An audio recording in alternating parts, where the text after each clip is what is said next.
Hey guys, how's it going? This is Davin with Davin D Doodles, and thank you so much for taking the time to join me today. I hope you're all doing well. I'm doing pretty good on my end, though the past couple of weeks have been really chaotic.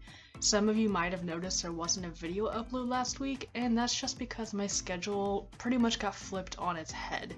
There were a few things medically that came up, and then on top of that, my husband got deployed for a couple weeks, so my mental state has been basically nothing but sitting in a pool of anxiety.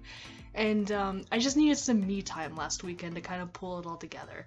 But this weekend I did manage to get some things started for you, and I managed to complete a video. So let's take a look at that instead.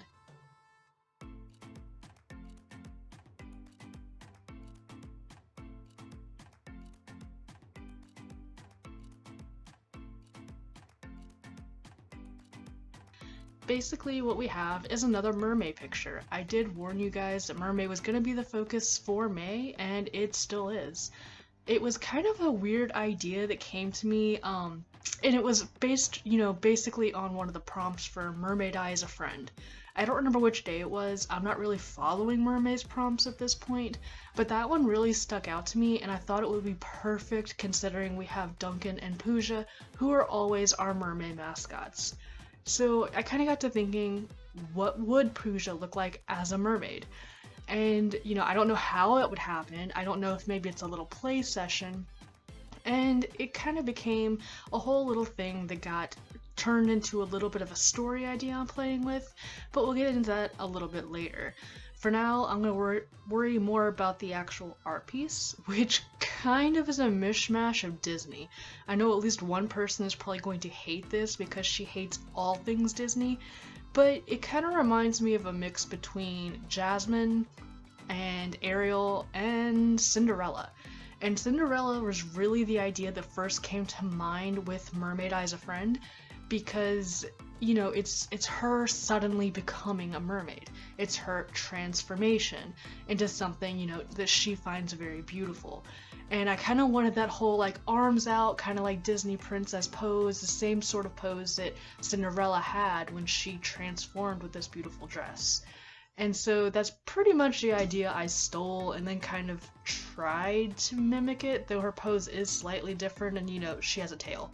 I also gave her kind of like Ariel's bouncy hair because I quite honestly could not, for the life of me, figure out how to color her or draw her hair in water. I just couldn't get it to look right without making it look absolutely nuts.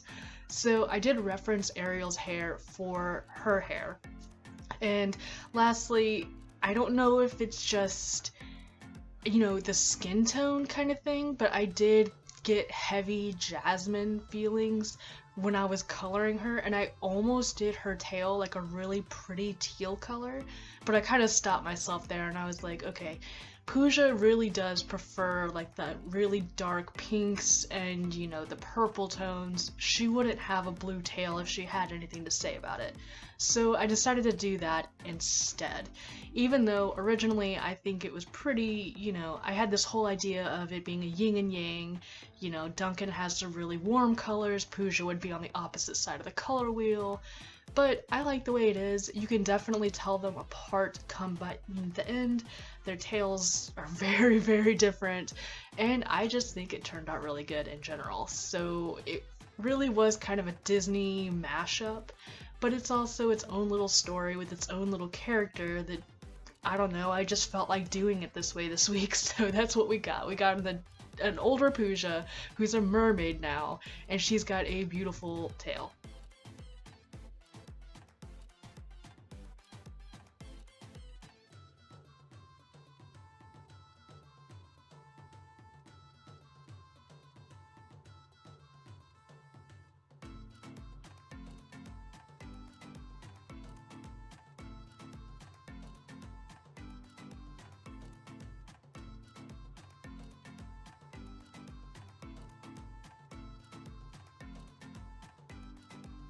So, the whole idea kind of started just because of the prompts, but it kind of got its own storyline that I might actually go with, because I just think it's adorable, and I kind of like the idea of growing up the characters sometimes. They're really cute when they're younger, and they have all these innocent little play sessions, and they're just being dumb. but at the same time, I also do want to explore them when they're a little bit older. And so that's where this one sort of fell into unintentionally. I started thinking, okay, well, obviously it's a fantasy thing because mermaids aren't real, but if this was a world where mermaids coexisted with humans, how would it be that Puja would become a mermaid? And I decided that maybe it's sort of based loosely on the whole like Little Mermaid thing, and I decided just off the cuff that during my sketch session I was going to add a piece of jewelry because I thought it would be nice to have like a little floating element to really indicate that she was underwater, she was transforming, and there's just movement. And I decided to give her a necklace. And when I was doing that, I thought, well, wouldn't it be really cool if it was like a pearl necklace or something Duncan had given her, and that's what actually turns her into a mermaid? And so from there, it became something along the lines of a gift that maybe went wrong or maybe right, depending on the perspective. Maybe, she wants to be a mermaid and hang out with Duncan all the time. Or maybe she wasn't expecting it and she's not happy about being a mermaid. So I decided that was kind of the storyline I was gonna go with. Basically, they're a little bit older, Duncan's looking for a more suitable gift for her even though he's a broke merboy. And somehow he comes across an enchanted pearl necklace that he wants to give to Puja. And of course, Puja's elated. She can't believe that, he somehow found this for her. It's beautiful. It's like got pink tint to it. It's gorgeous. And so it's like right up her alley. She puts it on, and lo and behold, she becomes a mermaid. And I have ideas on how to proceed with this, but I'm not sure if I should focus entirely on it. I'm not sure if anybody else would be interested in seeing how it progresses, and I also don't know if anybody would be interested in seeing things leading up to that point.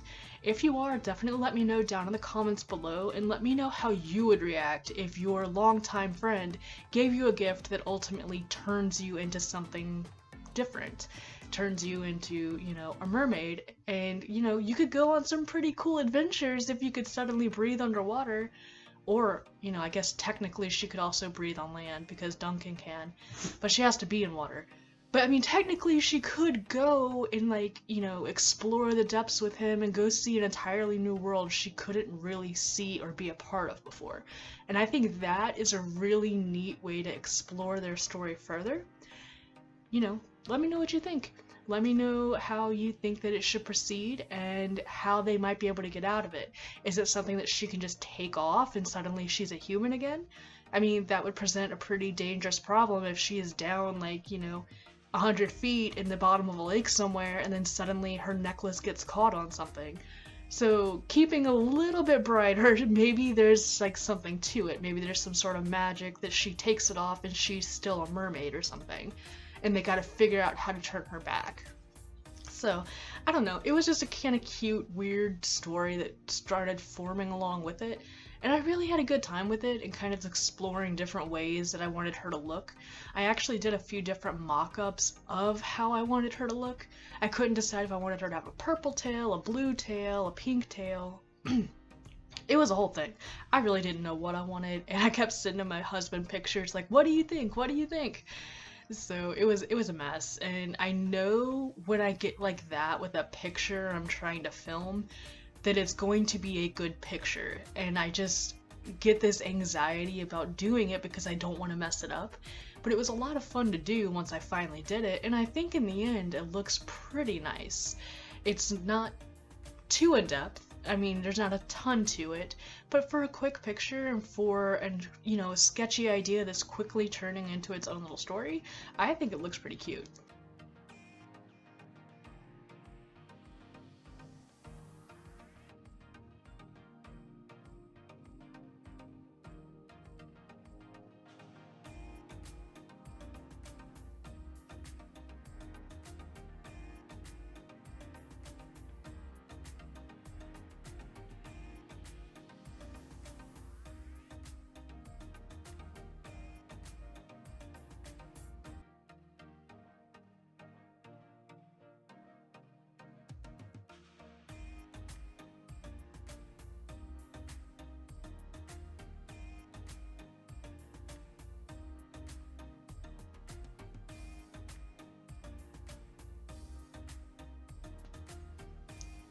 We are always our worst critics though, and for this piece I'm trying to not give myself too hard of a time. I actually think I overcame more than I encountered with the problem. And the first thing that I really was worried about was trying to use the Copic markers again after what happened the last time I used them with the Easter picture. In that picture I was trying to also color Puja, and one of the markers decided to try and bleed all over my image. Totally freaked me out, made me afraid to use any of them. But after a little bit of research, I decided I was going to try again, and I think it really paid off. There's still a learning curve with them. I'm still not perfect, but it was still a lot of fun to use, and it was kind of like the gods were smiling on me with this one because I had all the colors I really needed except for like 2 or 3. Those were the ones I substituted with the OHUHUs, but all the other colors came from the Copic packs I already had. And I kind of feel like there's like some fate out there that's trying to tempt me to buy more of them now, because Michaels has them on sale currently for like buy one get one half off, and I've been struggling with it as to whether I want to buy them or not. And sure enough, I just keep seeing all these little signs that I should go buy more. But as it is, I think I really just need to practice with the ones I do have, and I have a really good color range. I have the skin tones, I have the earth tones, and I think I have like one of the floral sets. So clearly that was enough for this image, and I'm really happy with how it turned out. I just think it's going to need a little bit more practice, and maybe learning how to mix colors that don't normally go together to create different shades. I did try to do that with purple. I don't have a purple currently, so I tried to make one and that didn't go very well, but you know, it worked out for the better anyway because I don't think Puja would have looked as good in purple. I think she really needed this pink tail. I think she needed this pink tail. I think she needed a bright yellow top, and I just think she needed this cute little personality to make this piece come together. I really like how this one came out. I hope you did too. I hope you enjoyed a little homage to Disney and the mashup I did for them. But if you do like it, feel free to leave me a thumbs up, leave me a comment down below. Let me know if you want to see more of this weird storyline that kind of goes with this picture. I'd be interested to hear what your thoughts are. I hope you have a great week, and I hope to have something for you next week. You guys have a good one, and stay safe.